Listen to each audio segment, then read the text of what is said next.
今天做了一道清清爽爽的菠萝烧排骨，非常的好吃，喜欢的朋友可以试做看看。这个猪肋排是上一次去大超市买的，是这种一整排的，品质还挺好的。然后我们用清水给它泡了1个小时哈，把血水泡掉，总共1斤半哈。我们给它切长条。这个稍微会比市场贵一点点，但是呢，就是优点就是全部都是肋排。如果是去菜市场买的话，它会加一个那种龙骨。料头我们就准备一点葱姜，然后主要就是这几个香料哦。这个是陈皮，为了增香的，还有八角、香叶，一点点桂皮。这个是草果啊，给它去籽。锅里面我们都使用油，加入20克左右的冰糖哈，我们炒一下糖色。炒的这种深褐色冒泡了，我们就可以把这个排骨放上去，给它翻炒均匀。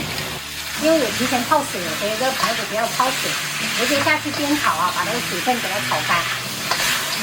接着我们再把这个香料跟料头放上去，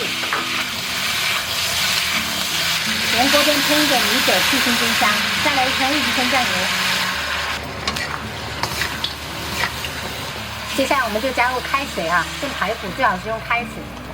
调味我们来点食盐，少许老抽，适量的松茸鲜，然后盖上盖子，中小火炖煮30分钟。现在刚好也是菠萝的季节啊，所以加一个菠萝，等一下下去焖。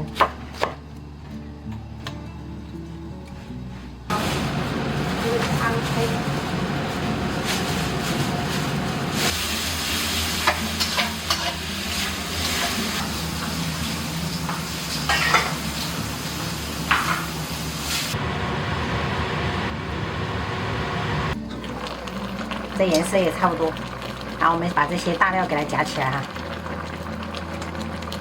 然后我们再把菠萝放上去哈，大火收一下汁。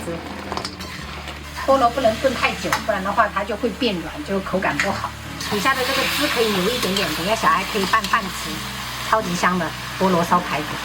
这个可以撒一点熟白芝麻点缀，就可以开吃了。我在负1楼就闻到这个香味，闻到这个了啊。菠萝炒那个菠萝烧排骨，手撕包菜，然后笋炒牛肉，还炒了一点蛏子。这是黑鲷鱼汤，咸的嘞，开吃。这类排吃就是比较爽。对呀、还有牛肉羹，牛肉羹下次做。你这些排骨都是一点长啊，很长的。长的。正宗嘅，是啊，那下 B B 咯。唔是擺我嗎？是啊，咩就袂蒸咧，後來唔當燒蒸。就丢丢就行。好了，可以拌一拌。现在鱼都变成这个味道了，要沾那么多吗？连牛肉都要沾了。妈